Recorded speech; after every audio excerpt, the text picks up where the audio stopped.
So let me share my screen. First of all, to everyone that's coming in, good morning, good afternoon. Hope you're having an incredible start to your week. Hope you had a cracking weekend. For me, it was pretty awesome. Saturday morning spent on the golf course and then pretty much relaxed for the rest of the afternoon with my family. And then Sunday, just a nice walk and a bit of kind of prepping for the week. So hopefully all of you have had something similar, spending it with your families or just enjoying some time to yourself. Let me just move this. I just want to get the chat up because otherwise I'm going to miss your questions. Yeah, golf vibes. And I don't think Rock's in here, but yes, I won. So happy days. So yeah, good start. First game back, first round back. Didn't play necessarily the best, but I still come in with the trophy. Didn't take home the wooden spoon. So yeah, good start to the golf season, really. But that sounds wicked, Sepe. 6 kilometers to the shop and made some good breakfast Monday. Can't get better. Yeah, ding dong. Yeah, let me, that's going to be really annoying, that noise. Give me 1 second. Let me see if I can actually stop it as well. It's going to do it the whole time, I think. Boom. Yeah, that's cool.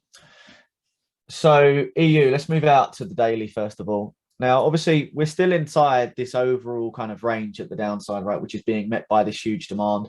The low is still presently weak, so we are expecting it to go. But like I said to you last week in the lulls and within the channels, there are and were some arguments to take longs. And I'm sure that a lot of you have investigated inside this leg as per the comments last week to take a look at it. Left it on there just so that you can actually start looking and seeing what price did when it began to interact with obviously this particular demand level. Now, bearing in mind, this is a daily level. We've had huge bearish structure shifts. We've had huge momentum to the downside. Nothing's changed in that regards. We're just sitting in this higher time frame POI, or should I say playing off of it.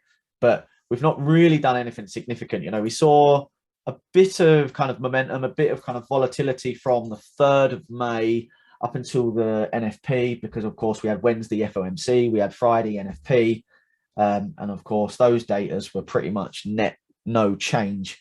I think, I can't remember the exact number, but it was like 426,000 additional jobs added during the month of April through to May. Now, of course, if you go back from March through to April, the net figures were 426. So net negative 426 is pretty much no change.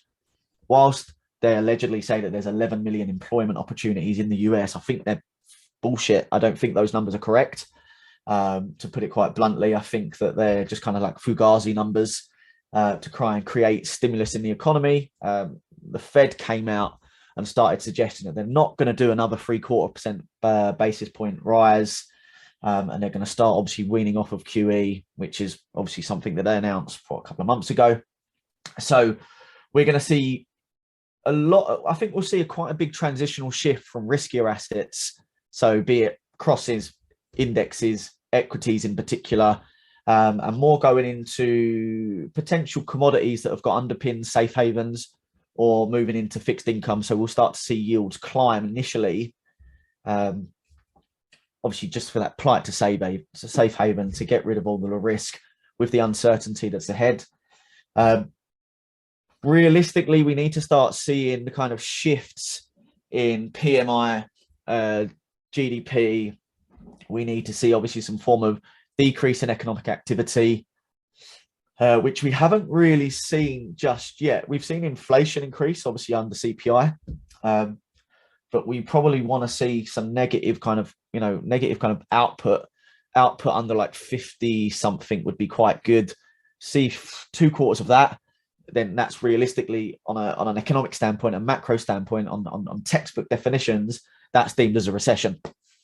But we won't realistically start to see it, feel it until 6-9 months, if we're going to have a landing. Obviously, all of the economics, all of the banks, central banks, Fed, BOE, they're all trying to create a soft landing. Hence why they're trying to raise rates now to cool inflation rather than slam it. but yeah, so obviously what we started to see towards the back end of last week is a bit of kind of bullish volatility, which like, look, it didn't really do anything. 4 hour is still overall bearish. We're starting to see some weight being held around this kind of demand level, shifting down structurally into the 4 hour.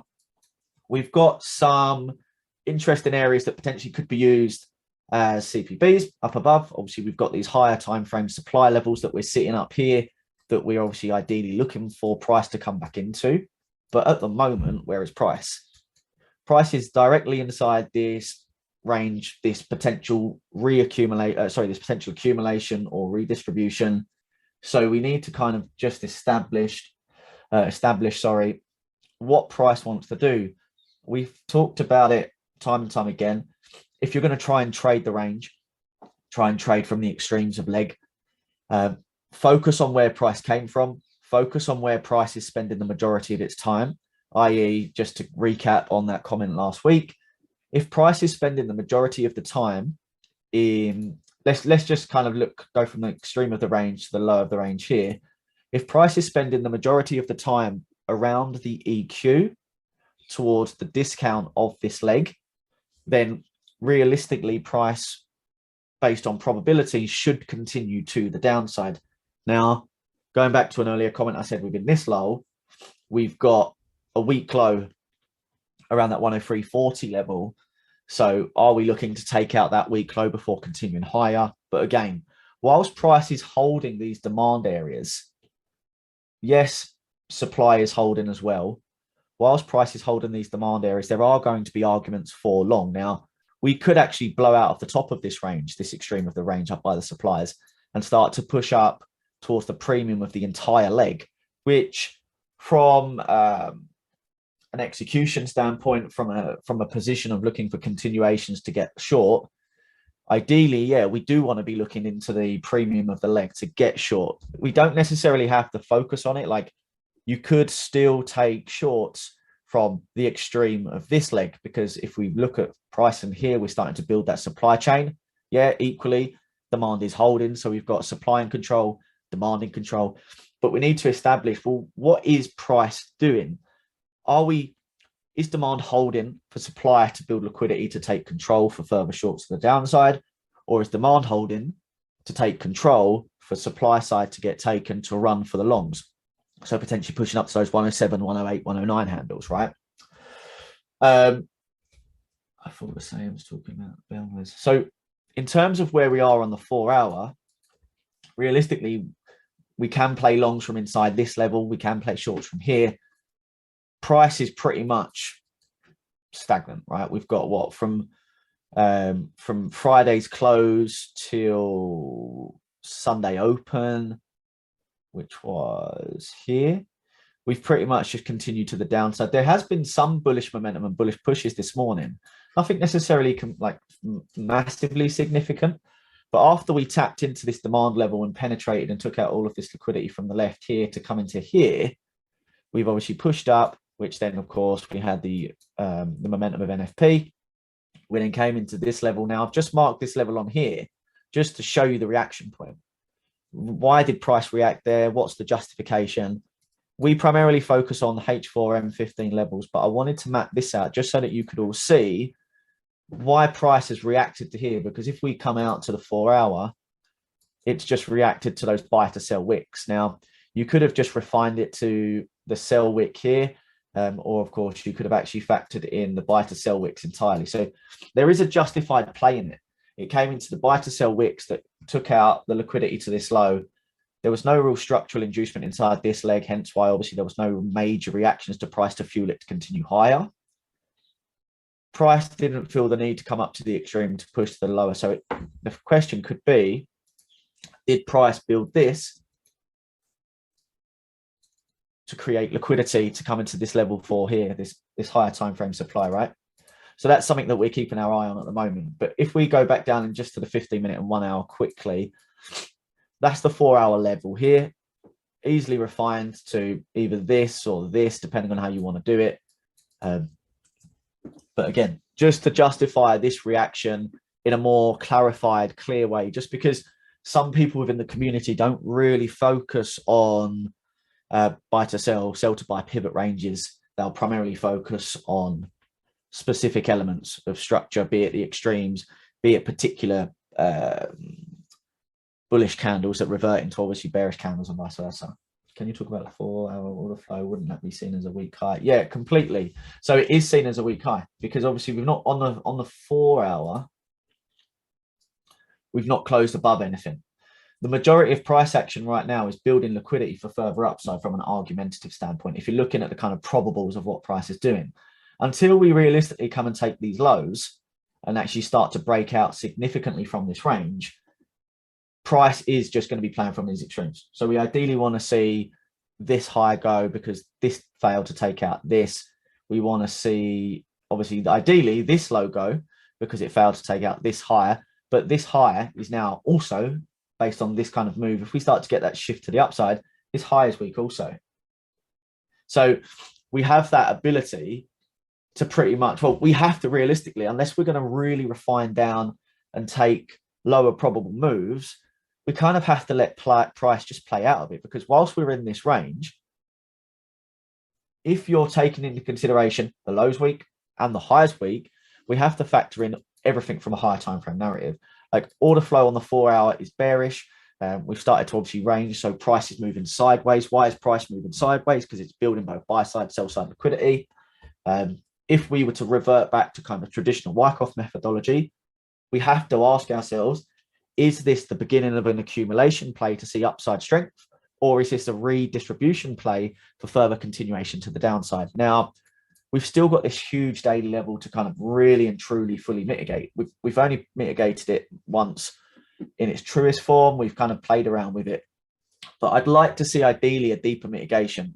Ideally, I want to see, if we're going to look at it really, I want to see a push up to the upside coming into these higher time frame levels of supply. I then want us to take this low out to the right, to the left. So we just need to give the market a little bit of time to start to kind of play out for us to then deem whether we want to get involved. Like, there was a few trades in here this morning which we can go over. Nothing was too high or probable. I actually didn't take any trade this morning just because of the way the market is, but we can cover those just to show you that they are valid. But are they higher probability? No. And that's the difference. Like, when I read something over the weekend, and I'm not going to class it as my own. I don't do that. I don't make content and regurgitate crap and class it as our own. Like, we put stuff out there. You can see when we do stuff. But when it comes down to that saying, someone was saying that once you get funding, like, you've got to be aggressive when you get funding and conservative once you've got it. Obviously, because the task and the test and the battle, once you've actually attained funding from one of those kind of funding companies, is it's not necessarily about making the most amount of R. It's about consistently delivering significant or sustainable ROI on a month-by-month, Q-on-Q, year-on-year basis. Yeah, you could look at it as, let's be as aggressive as possible with a funding account because we can blow it and buy a new one. You know, rinse them as much as you possibly can, rinse and repeat. But it doesn't necessarily do wonders. You know, if you're just trying to rinse something without really understanding calculated edge, calculated methodology, you're just going to be in that same kind of vicious circle. So just try and wait for higher probable plays. Yes, there were some last week. Not many, but there were. But for example, let's not talk about that. Let's talk about what's going on right now. So we're coming into a few levels of supply here, which were built on the M1. Nothing significant. You can see that price is pretty much just ever so reacting to these buy to sell wicks. We've reacted and we've pushed up to the upside, starting to come into this extreme. But this is the M1, right? You have to justify why you're on the M1. Were we playing out of an M15 level, for example? If we were, then there could be considerations to look for lower probable kind of plays for the downside move. But when we consider what price has done, we pushed up. Obviously, we took out all of this liquidity to the left. We then pushed down, started to take out these kind of CPBs and last point of demand here.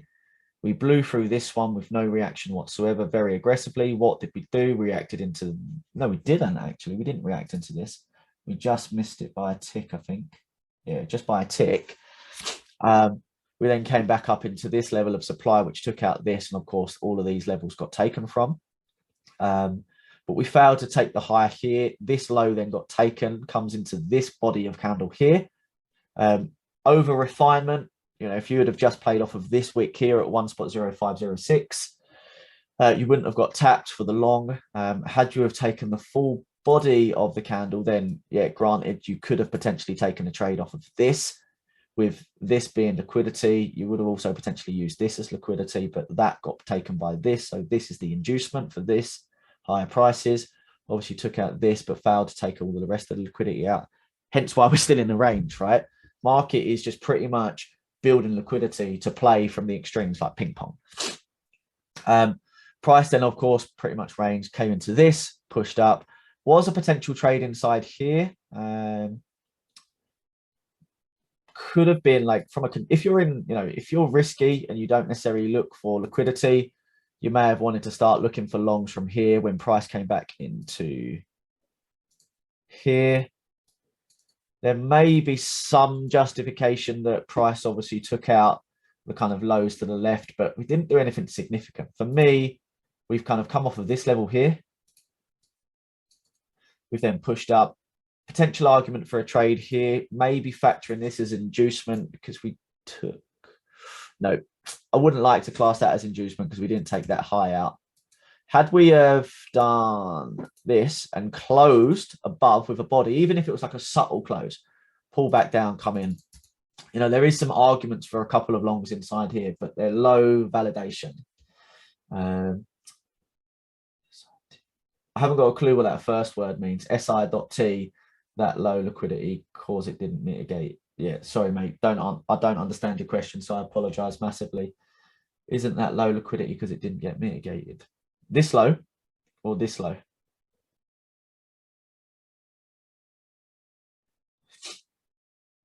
But yeah, so arguments were definitely for longs coming into here. Let me just click on your trading view link.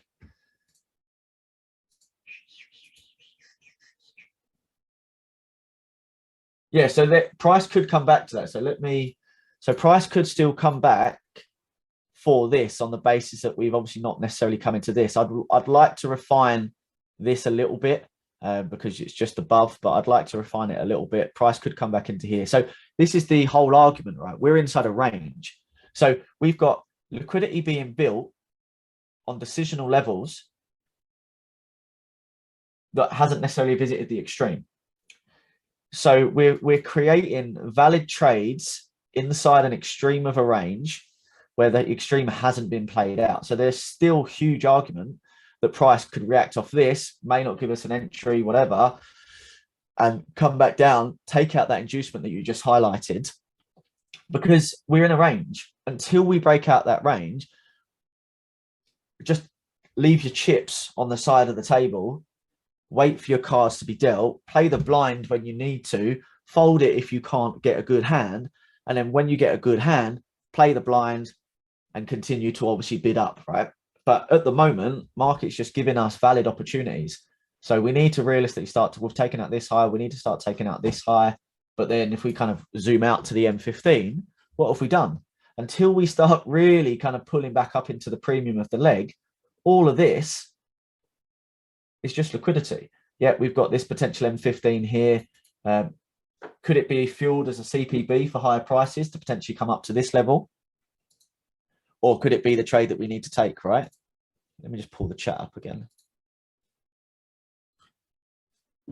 Yeah, exactly that, Castlemaine. A higher time frame and multi-time frame synchronicity. So we ideally want to be looking for, if we're pro trend, we can be a little bit more aggressive. And I say this time and time again, we can sync 4 hour with the M1. But if we're counter trend, we want to be realistically syncing the 4 hour with the M15. Once the M15 starts to kind of give us those structural and order flow shifts, then we can start to look for trades. If we're pro trend, then we could realistically start to look for the shifts in structural of the M1 and order flow on the M1. But HP is an abbreviation for higher probability, and RR is, of course, risk reward, right? Some will use a variation of RR or triple R, so RRR, which will then obviously include the word ratio, so risk reward ratio, or short is risk reward, right? RR. So cross-checking DXY. So the DXY is obviously a basket, right, for the majority of currencies in terms of volume. It realistically, from what we trade, it realistically can only be kind of paired up with the euro, right? So euro dollars within that basket. But what doesn't it tell you on the chart, right? If you look at the 4-hour or daily, what is it telling us? DXY in the basket is strong. We've got some significant strength to the upside.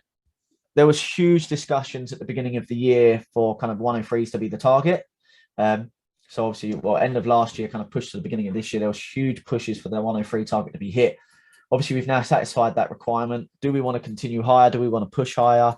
Are we starting just to kind of take out that buy side liquidity? Then we're going to see price roll over, of course, continue to the downside. But at the moment, everyone's doing that classic flight to safe haven. So we're seeing a lot of monetary elements move into a lot of different equity funds, really. So we've seen big shifts in money flow to the US dollar. We've seen big shifts in money flow to physical commodities that have obviously got underlying intrinsic values that are kind of chatels. So obviously they don't necessarily lose their value. They're easily transportable. We are starting to see a shift into art in particular, because of course it's another chattel.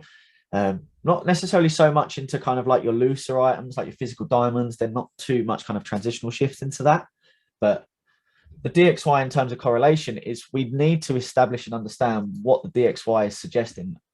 Is the US dollar strong? Is the US dollar weak? Right?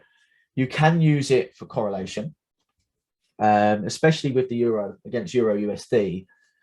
But I would only realistically check it 3 times a week. You know, you don't even need to check it like that. Check it on a Sunday, open, see what price did the previous week. What's the expectancy of the US dollar price?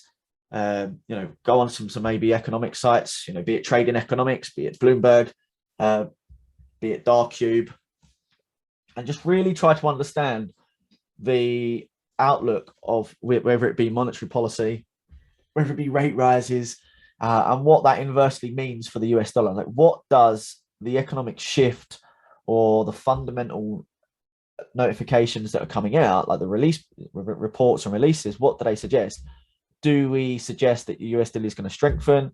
Now that we've broke that 103 handle, are we expecting price to actually retrace to give us some kind of liquidity to push for further prices?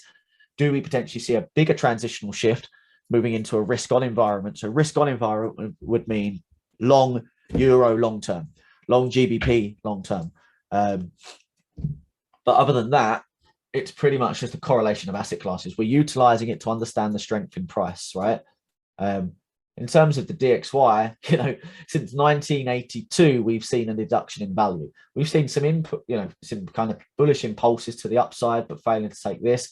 We've obviously broke to the downside. So do we expect the dollar basket to break down over the next 10 years? Do we expect to see that kind of 71 handle get taken? Who knows? We can only play the edge, right? But at the moment, dollar's long, dollar's bullish. We've obviously seen that 103 handle get taken. We're at the extreme of supply. So we just now have to kind of establish what price is going to do. But that's pretty much how we would use it. That's how you use it. And then, of course, just compare it to macro policy to understand what price could potentially be doing, right? But strong dollar, obviously, weak risk currencies is good for exports, right? So the weaker the GBP, the weaker the euro, the weaker the Turkish real,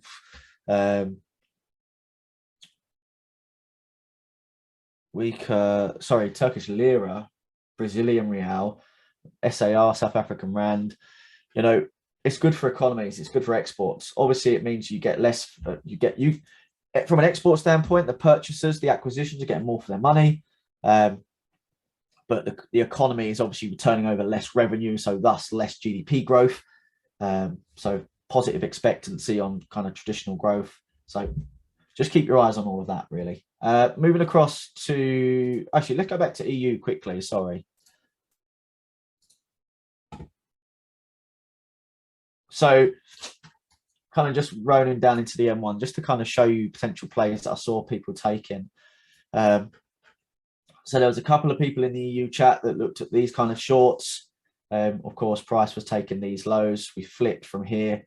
We had the supply chain in control. Obviously, after that, supply got mitigated and wicked, coming into roughly here. Price pushed down, price flipped. I had this liquidity here. It was an okay play. it was valid, obviously playing into this demand. But would I have taken it unless I was in some short from here? No. But you can't really cry if you've got a good strike rate. You can't really cry it just under 5R. And obviously, depending on the pair, depending on the cross, depending on the spreads, it's sometimes better to take 5R in one cross than it is another cross, because of course the range of volatility and the range of price moves. But again, for me, ideally, I'd like a little bit more than 5R to kind of push this as my initial trade.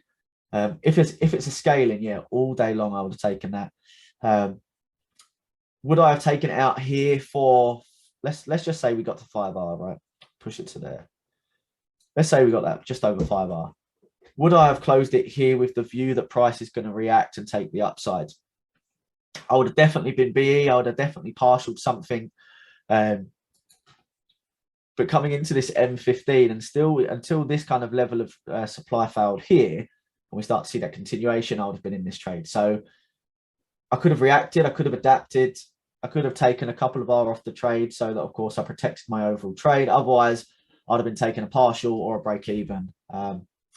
But if it was a scaling, then I would have hard TP'd. So hard TP at my kind of interpreted take profit area. So I would have realistically just got kind of like 4.985R, something like that, gross. So net would have been about kind of 4R, factoring in obviously commissions, round turn and all of that jazz. Next trade, depending on the stops, depending on whether you like it, had you just been kind of playing this M1 structural shift with the view that price is coming up to attack into these M15 CPBs, then you may have obviously looked to get involved here. Your stop would have been slightly larger. So if you're looking for like 2 pip stops, right, you wouldn't have been in this trade. You might have tried to squeeze it, but you would have been out. Or you would have been, it would have been squeaky bum time had you obviously put your stop here, because there's no reason for you to put your stop here. You're absolutely going to get smashed 9 times out of 10. And the one time it works, you then think it's gospel and continue to play the Holy Grail. But your SL here was what? You could have probably squeezed 5 pips. Again, not a problem, not a bad stop, right? Not a bad stop at all. But then what are you targeting? Targeting upside. If you were targeting this, this is decent 5R. Obviously, if you're looking for break even, you would have gone break even. You'd have been fine. Taking partials, you would have been fine. Hybrid method, you would have been fine. You come to here, sorry. Come to here, 4.8R. Hold up to here, 9R. So it's a pretty tall ask. But then again, if you're kind of more of a scalper in London, then kind of out for the rest of the day, yeah, you probably would have taken that, taken your 4-5R and gone. Had you initially been targeting this, it's not the greatest of play, kind of a 2R, but strike rate, of course, being significant. If it is, then you could see that as potentially being a good trade, obviously. But ideally, you want to be targeting kind of something like in the premium of the leg, but not the best of trades, right? I'm scrapping around here to try to find trades just to kind of justify some of these plays that have been taken, but it is what it is, unfortunately. They're valid. Are they high probable? Not entirely. Do the valid ones work? Yeah, they can. CPB is a catalyst for pullback. Blackwatch did a very good video currency. Yeah, exactly. So 2 good trade recaps dropped at the weekend. US 30 long by Tricky, and then obviously Blackwatch's trade recap as well. So an abundance of value in there dropped over the weekend, and now you've obviously got London Lull, New York Lull, and of course hopefully some content later in the week as well. So moving into GU, did anyone get in any of those trades that's in this call, by the way? Did anyone take any of those trades for Euro? Yeah, GU. Yeah, I know Ariane got in that long as well that I just covered. Obviously, his target was the high, which is quite interesting. Look, you got this. So the exact same trade. Realistically, I would have wanted to see this as the inducement because this was the inducement that got swept by this, and obviously pushed to the upside. This would have been the inducement coming into this. Entry wise, I'm guessing you hit that at market rather than limit, because there's no specific reason that you would have entered at 105.025 unless you hit that at market. Personally, like, you would have been either entering a market order, so buy limit here open, or maybe the 25% rule, which would have just been slightly lower, or 50%, or maybe even at the close at the extreme. But not many people do that. But yeah, it's a valid long, by the way. Sorry, I didn't see that question sooner. GU's been garbage. Yep. In EU. Yep. Good. So are you all in the second long that I just covered? Was looking, yeah, same for me, Benjamin. If I'd have taken that, it'd have been the wick. But again, refinement too much.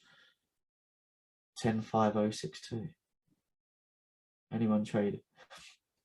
Not many people trade NU, Jordan. It's actually quite a nice pair to trade. Tracks quite similarly to AU. It's good. Obviously, got good commodity exposure as well.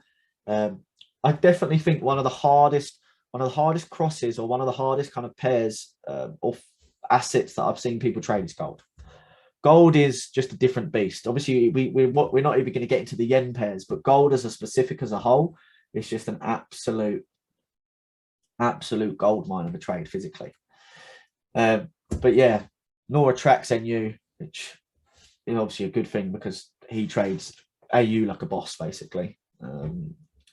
So yeah, feel free to chat to Nora about that, Jordan. So in terms of GU's garbage, pretty much the same markup across the board. Obviously, we got this higher time frame daily level that took out these lows. We've got a lot of stuff to the left that we could potentially be targeting, but it's just been pretty much supplies in control. Now that we've got kind of taken out these lows, we did have this insignificant pullback. Is this kind of being liquidity, or is this building liquidity for us to come higher, to come into something up here? Certainly it's something for us to consider. Castlemaine, if you're going to watch gold, just take your time with it. Once you crack it, it's incredible. I've seen people, do significant figures in gold, and I've seen people get their ass absolutely smashed. not literally, but but yes, it definitely takes people's lives. But I've seen some incredible traders in gold. Some new traders that focus specifically on gold, that obviously want to trade gold in New York as well, right? Gold is best in New York and Asia, but New York, US is the best session to trade gold. Used to bang up gold, but now I'm only on GU. Yeah, but Bank Robber, you bang up GU now, so whatever pair you go on, just, yeah, all good. I get blamed. Demonic pair. I just like to, obviously, this is just to kind of answer this, and people have said to me, why have you got this? I actually just like putting pivotal events on the chart, because in 10 years' time, when you just randomly go over your charts and you remember the specific event that happened around what happened over in Russia and Ukraine, obviously specifically Ukraine, it's just something visually to represent what actually happened. And if you collect data around wartime events, like what happened to the market when Russia invaded Ukraine, how did price recover? What did the markets then go on to do? If there's a war in 15, 20 years' time on another scenario of another economic outlook with different countries, all the countries, East, West, whatever we want to call it as, understanding what historically happened doesn't necessarily print future movement in the market, but it gives us at least a better understanding of what could happen. What do we need to prepare ourselves for? Are we going to see a huge push down in markets that's going to give us opportunity for value for long-term growth to buy? What we're seeing in indices at the moment, for example, right? We're seeing a huge structural shift from strength into weakness. Actually, quite a lot of flows of money went into ETFs and index funds 2 weeks ago. And I know Castlemane's asked me a question, by the way, just to let you know, I have seen it, but I just wanted to kind of get ready, focus on everything for this morning, and then I'll come back to you later this afternoon for that as well, just so you know. Is this a valid trade for you, Mr. Kent? Bear with me. AUD. Is this a valid trade? So we'll cover AUD in a minute, but let me just have a look. Buy to sell wicks. Not sure what this marked. Like this didn't, obviously it's the low of the range that obviously price then come back to interact with, but this is nothing. There's no considerable flip. There's no price interaction. Realistically, where's my note? Where's my annotation? You know, we could have initially potentially looked at this price obviously being our floor. Obviously, we've got this here as actually, this is our last point of demand. This then obviously reacted. We took out, we basically swept the reaction, come down. We've built inducement, and then you could have realistically got short from somewhere inside here. But does price, just seeing if price interacted to that level, but it didn't. This, yeah, this is quite a nice position. Got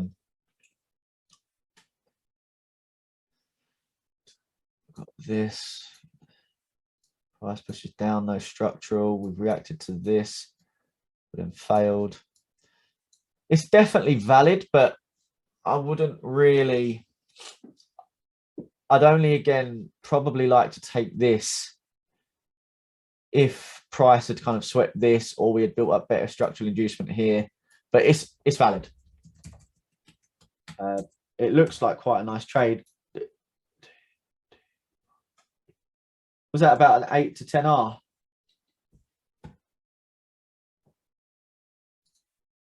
Yeah. Nice. You know, so what I would say to you, Ken, I know you're new because I've seen obviously the email interaction and communication. If I was you, solid, valid trade, wicked trade, you know, but when you're collecting the data, once you've collected it all, then start weaning out what was the valid setup, what was the high probability setup, because realistically, when you start kind of moving into higher probable plays, you want to realistically only be trading at 1% of all of those.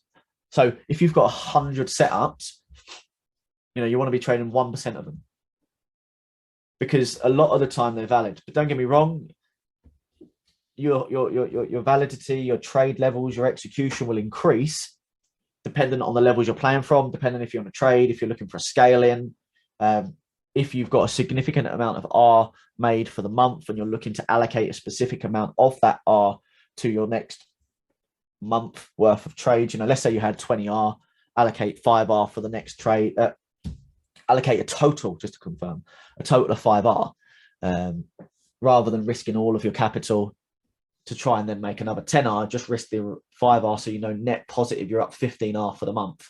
You know, even if you lose the trade, right? All of the trades. So GU's been boring. Outlook, obviously we want to see price come back up here. Ideally, I want to see some interaction within daily. Looking left, pretty efficient. We're inside this kind of daily level at the moment, but I wouldn't be surprised if we start to see kind of price push lower. This obviously was a big level, right? This was a big level that got pushed.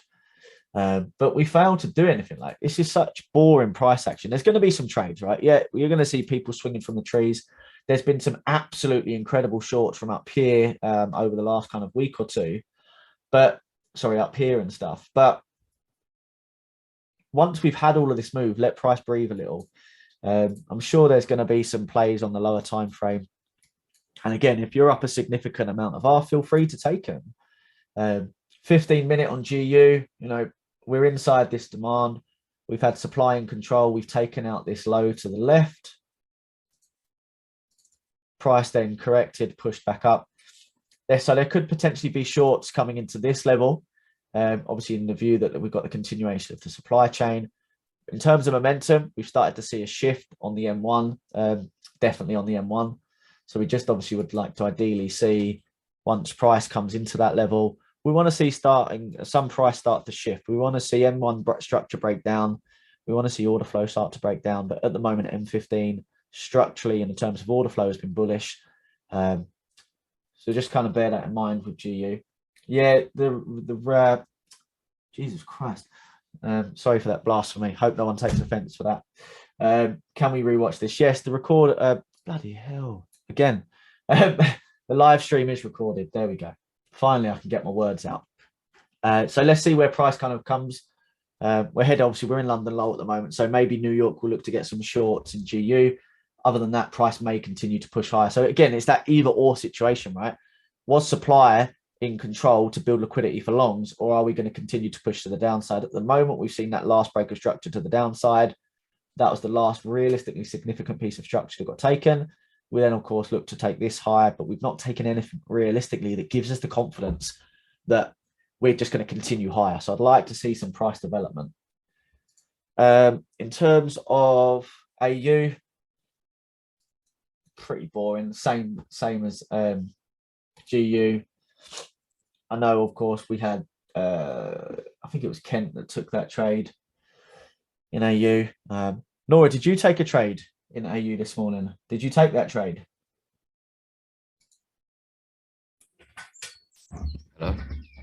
Hello. Hello. No trades today. There was a long that I wanted to take, but I didn't have my broker open. From here? No, earlier. Where are we? What's the time? 8 o'clock. It was very aggressive, to be honest. Yeah, all right. We won't go into that just yet then. It would have been from here, Oh, nice. I think. Yeah, I can see it. Hold up. So about 7:45, right? So Yeah. obviously seeing this push up. I guess you've used this, yeah, as your flip or last point of supply. Yeah, so Maybe. here You got this as well. It's Sweet. Yeah, and then this was the last point of supply. The extreme is the thing that broke it, and then we had the inducement above.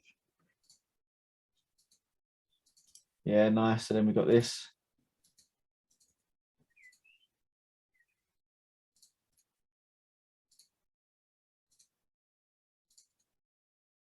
Nice. And my targets would have been, there was a 15-minute supply. Yeah, just that range, and it's the bottom of the range interaction on the M15. Yeah, it's like 10R. Happy days. What would you done? 3? Yeah, I guess so. Yeah, there we go. Yeah, nice. So this is the thing. A couple of people are taking the shorts. Obviously, there was a nice long in this, targeting the M15 supply range. Those shorts were nice as well, but I wasn't at screens. And then you got the shorts, right? Yeah. And you got the supply chain starting to come into play. I think, let's have a look.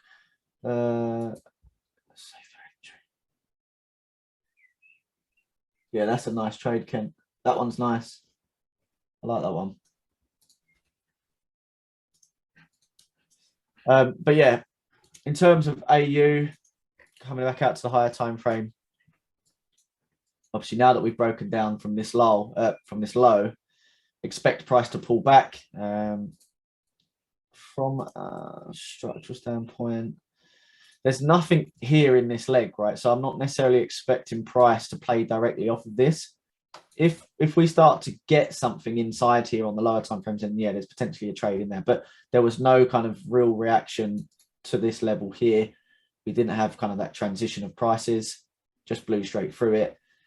But this could potentially be a level, but it's not nice. It's realistically going to be a CPB that fuels prices to push higher initially, but we'll kind of keep our eye on that. But now price is just, like, don't get me wrong, there was clearly some longs and some shorts inside this, and they are quite nice, but price entirely is like this whole section of price from an M15 or higher time frame is just a range. It's not the greatest of price action. On an M1, yeah, there's some nice plays inside here, which you could have kind of just played for the highs or targeted this low to get taken, because obviously we failed to take it, meaning this low is weak. So these shorts from inside here were quite nice.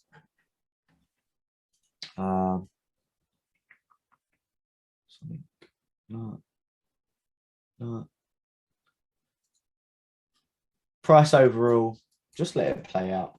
One sec. For instance, here at low, EU starts to move. Is there any correlation that you can use between EU and GU, for instance, at the 50-minute demand zone of EU? Yeah, well, so obviously what you've got to think about is the perfect positivity in terms of correlation between particular crosses.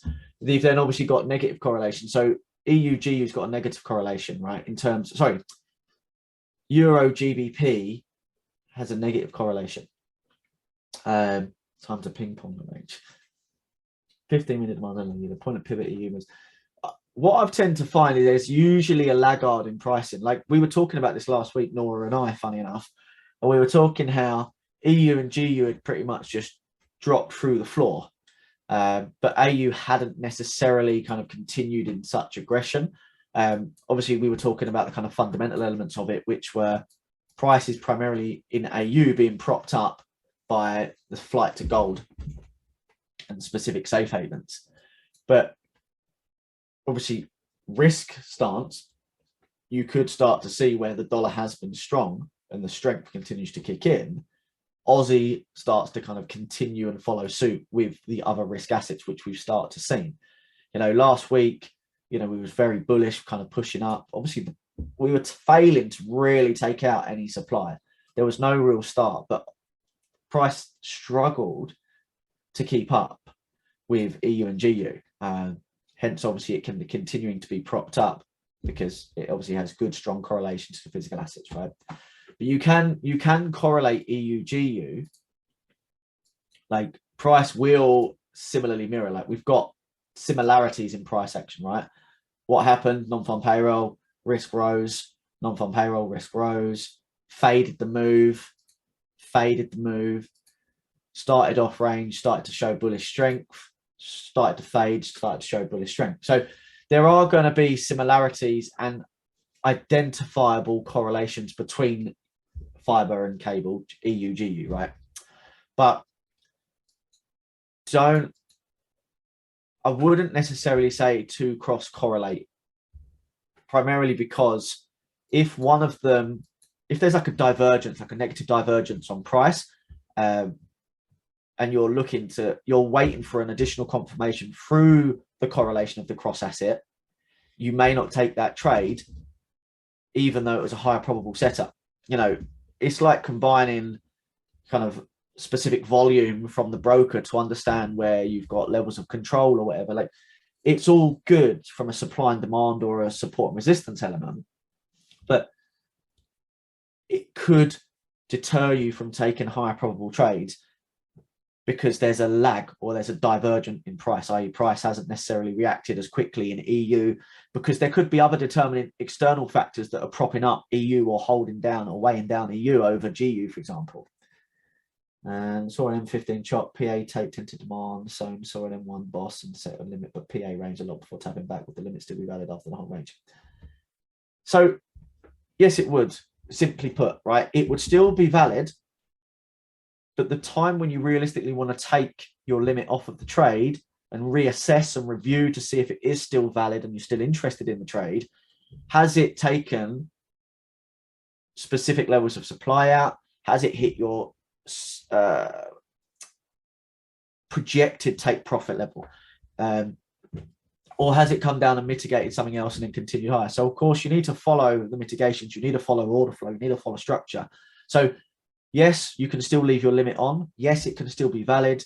But if it nears a specific area of target that you was previously interested in, it may be worth pulling that limit and reconsidering and reassessing. It doesn't necessarily mean that position is no longer valid. It just means pull it, review, reassess, add it again if you need to. No, it's just kind of like you've traveled but not gained from a P&L standpoint, but you've obviously traveled and learned and you've understood, right, this is actually still valid. I'm going to reset my limit. You can still leave it, but if it nears your take profit or takes out specific areas that you genuinely felt wouldn't be taken without price mitigating your level, then I'd look to remove that limit until I've reviewed and reassessed price. Or I'd remove that limit if it's gone without me and we've got news. I'd then, of course, look to play the reaction of the news, right? So hopefully that helps.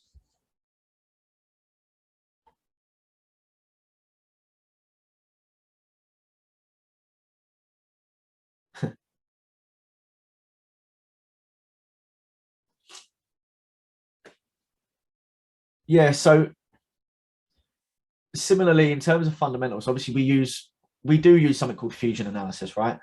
Majority of our stuff is technical analysis, so analytical processes that we see on the chart. But from a fundamental standpoint, we need to obviously understand the macro policy, the macro risk, what's actually going on that could affect longer term pricing, that could affect what's going on in the short term. So I tend to be aware of everything. I tend to read a lot of fundamental pictures and outlooks from investment bank reports on a weekend basis, and usually in the morning I'll read one or two, like the particular reports that they release. I also look at kind of the long dated, long outlook. So what's going to happen in the next 6 to 12 months? Because everything we do is intermittent of pricing based on three different types of analysis. You've got sentiment analysis, you've got technical, and you've got fundamental. Sentiment is obviously driven primarily, in simplistic terms, it's driven primarily off of fear and greed, right?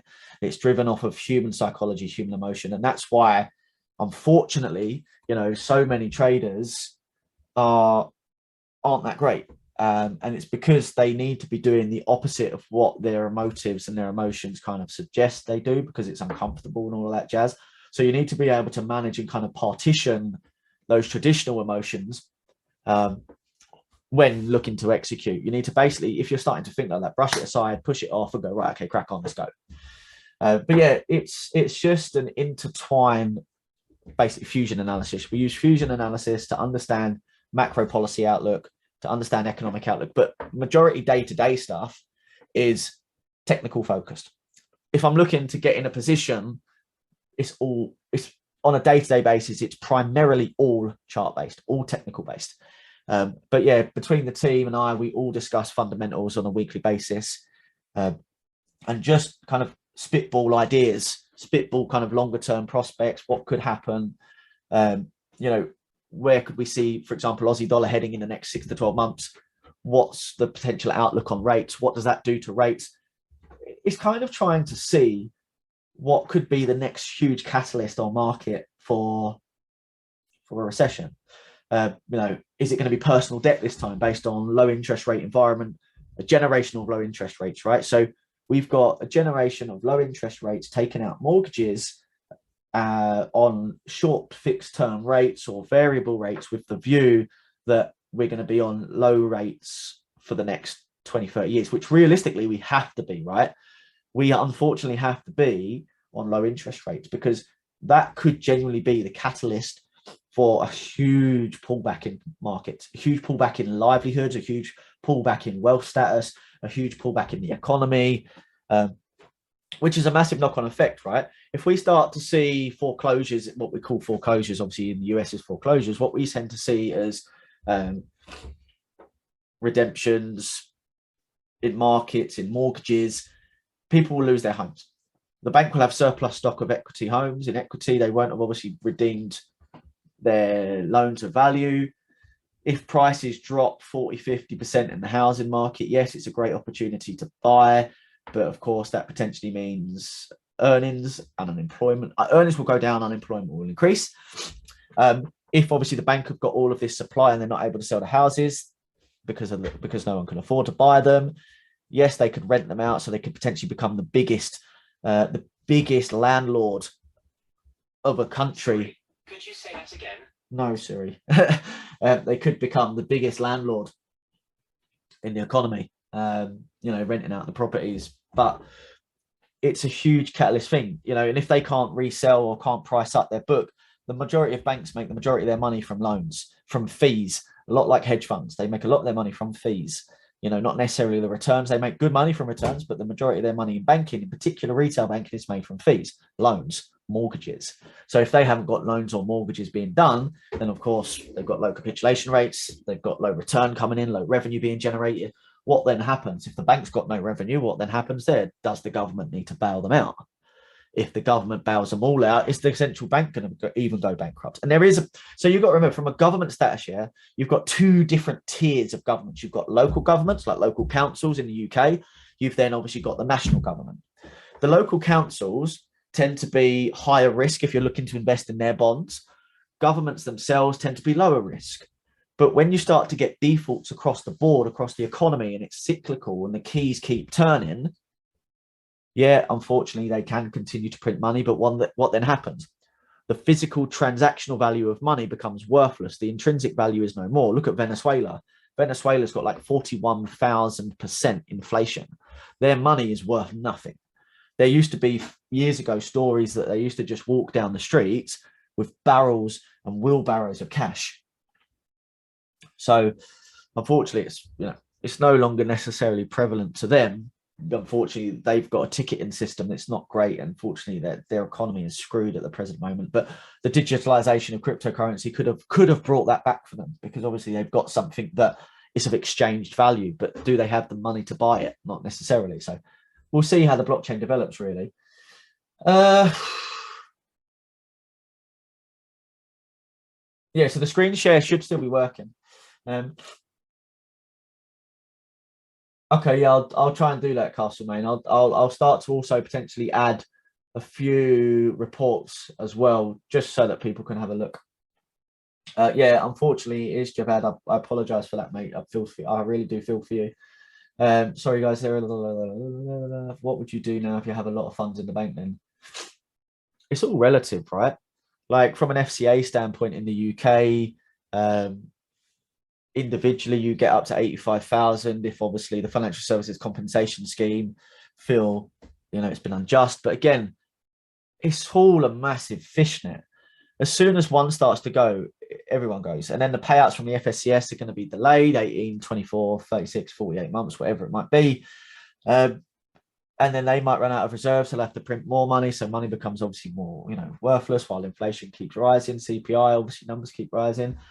In terms of money in the bank, it's all subjective, right? It's all relative to risk. I know people that were very risky, lost it all, started again, went to multimillionaires. I've lost people that are risk averse, have never done much investing outside of their specific profession of trading or investing, who were very conservative outside in their personal lives, that obviously continue to be millionaires, but they never had the risk. But obviously they also had the risk of potentially losing a lot because they only relied primarily on their sole job income. But again, they was within a trusted environment. But I've also seen people that were specifically in the investment banking world, that believed that the money was an endless flow of opportunity and it would never run out. And they've gone from multi-million-pound houses in Essex with cars galore, ride-on lawnmowers, cleaners, gardeners, and everything, to a more normal life. So if in theory, what do? I have a diverse portfolio, different assets, different risk appetites, different returns. And since the beginning of Phantom, I've always talked to every single member of the team about diversification, putting money into, factoring in pension, factoring in ISAs, factoring in ETFs, index funds. That's why the conversations have been about, and you're starting to see them creep up even more. You've seen huge flows, and it all comes down to traditional elements, right? Look at specific individuals that invest in the equity market. Do we have time to individual stock selection? Yes, some of us do. Is it easier to put your capital into a particular asset class that has delivered for the last 50 to 100 years around 10 to 11% per annum? Yes, we do. So it all depends on risk. Obviously, buy physical assets, right? Properties. If you can buy a property, there's so many different strategies. You've got rent-to-rent serviced accommodation, which is least capital down. Rent-to-rent serviced accommodation will translate into Airbnb for some of you that don't know. Then you've also got rent-to-rents, HMO rent-to-rents. You find landlords with distressed portfolios or a portfolio of some sort. You can then obviously invest your capital into them and guarantee to them on a management contract that you can look after their property for the next 5 years with no voids on their rent or their mortgage. You'll pay their mortgage for the next 5 years. But what you then do under a management contractual agreement or a corporate agreement is you then rent each room out to a professional tenant or a tenant specifically in a particular sector, be it healthcare, be it warehousing, be it the supermarkets, be it students, around obviously universities, for example, prior to the pandemic and prior potentially individuals doing more stay-at-home learning. And obviously you guarantee to the landlord that you'll return it to them in the same condition, if not better. And in that period, you're paying the mortgage of £1,000 to the landlord, but gross, you're taking 2.5 grand home, net 1.5 grand, take off bills, you might be taking about 750 net per annum. Obviously, in that scenario, you don't necessarily have the physical asset, but you're also not putting 50 to 100 grand in. You're putting more like 2.5, 5 to 10 grand in. But then obviously we build up. You can then move down to HMOs, buy physical houses, convert them into professional HMOs. You own the asset, you take the rent, you pay the mortgage, do what you want. Then move obviously into physical development, build properties, find a team, find a contractual team, get them to do it. I've got friends that build, for example, apartment blocks.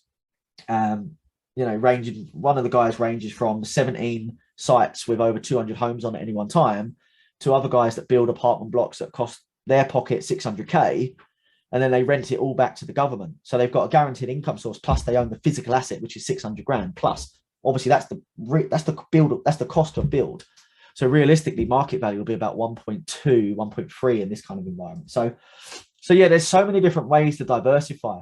It doesn't all have to be electronic markets. It doesn't all have to be trading. It doesn't all have to be investing in physical markets. You could move into real estate investment trusts, REITs. You could move into CDSs, credit default swaps. You could put them into index funds, ETFs. You could put it into dividend portfolios. You could put it into growth portfolios. You could put it into property, directly. You can put it into chattel products like stamps. And that sound really bad, but philately stamps. You could put it into memorabilia. You could put it into NFTs. You could put it into crypto. Obviously, each one will have a varying risk reference, right?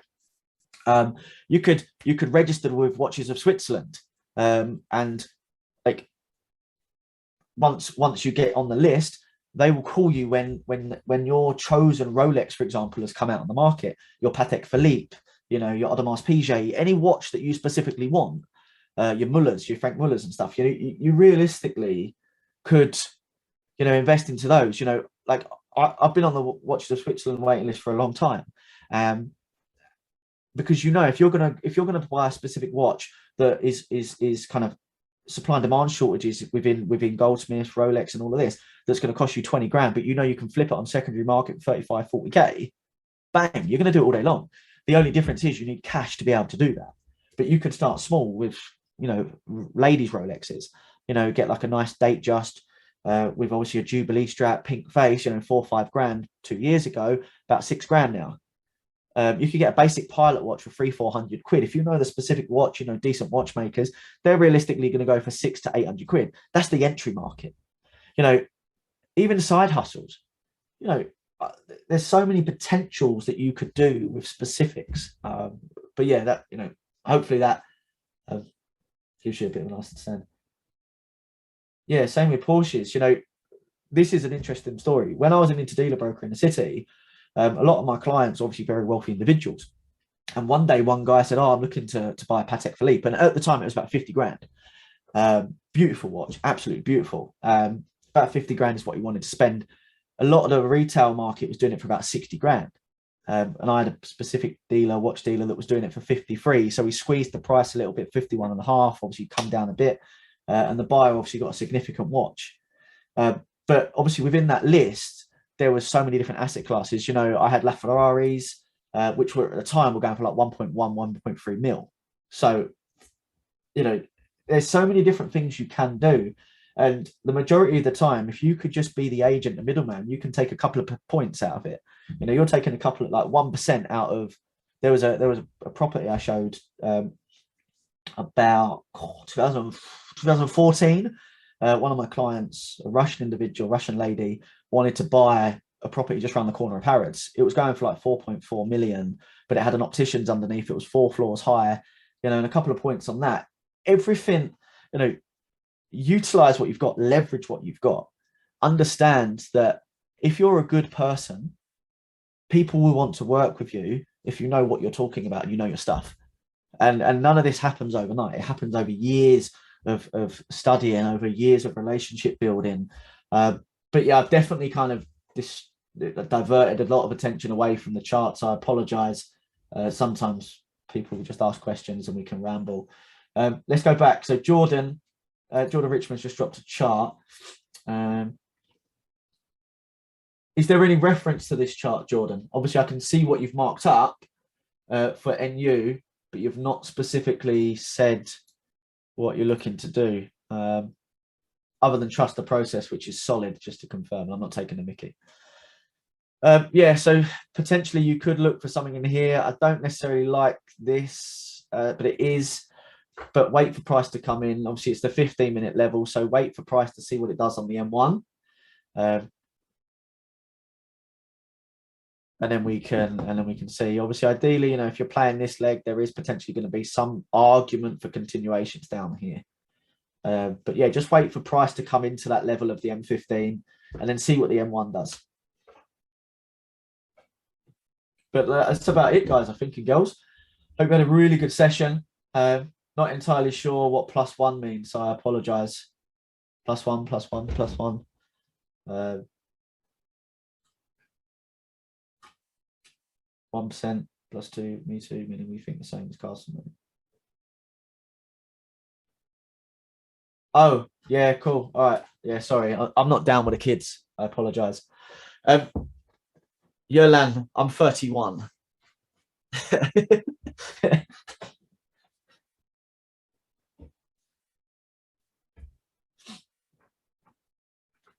$31 and done. How's the old chap feeling? Wow. 13. That's incredible. Even doing this at 72, man, absolute hats off to you. Hats off. But listen, that's about it for today. Hope you've all enjoyed the session. Mate, don't do that face. 20 is nothing. At 20 years old, I was in the city. You know, the people I worked with. Now, this is the reason you can't do stupid things like that, right? When I was in the city, my senior was 32. He started only in the city at 27. The geezer was like, when I managed his book for him when he went to Ireland for a week, we turned a P&L of about $1 million just for that week, right? So it doesn't actually matter when you start. He started at 27. He was 32. One of the other guys I worked for out in Australia, not out in Australia, but the work guy that I worked for who was in Australia, you know, he started, I think it was either between 25 and 30. You know, when I started working for him, he was around 42. The geezer was clearing more money than you could ever imagine. He couldn't spend his money on a weekend. Like when we're talking things like that, you know, I'm talking like, you know, 50 grand a weekend he was spending. It's insane. So just take your time. Like between 20 and 30, grow, risk, try not to settle too much. And then between 30 and 40, you know, all of that hustling, all of that risk, all of that grind, it should give you a better perspective. It should give you the ability to obviously really go for it. You know, do whatever you can. I'm not necessarily against university. I'm not necessarily for it. I think you have to understand what specific subjects and topics you need to do, but don't make it your be all and end all, but give it your all whilst you're there. But yeah, listen, hope you have a nice afternoon. Have a smashing New York session. Hopefully the market starts to liven up. It should do. Obviously, we've got some CPI data out on Wednesday, so just be mindful of that. Big data on US CPI. And that's obviously what everyone's eyes are on, specifically because obviously we need to understand what inflation is saying as to what the economy is then going to do. Do we start to see obviously inflation increase? If we see inflation increase, are we going to see a next basis point rise of spot 75, which they've said they won't, but we might see spot 5 basis point increase. So interest rates will go up again. Inversely, you'll see Europe increase. You'll realistically see the Bank of England increase. And obviously China's inflation numbers come out as well. So just keep your eyes on FOMC this Wednesday. Try not to risk it all just to make a few bucks, but have a lovely afternoon, have a lovely evening, and smash the markets this week.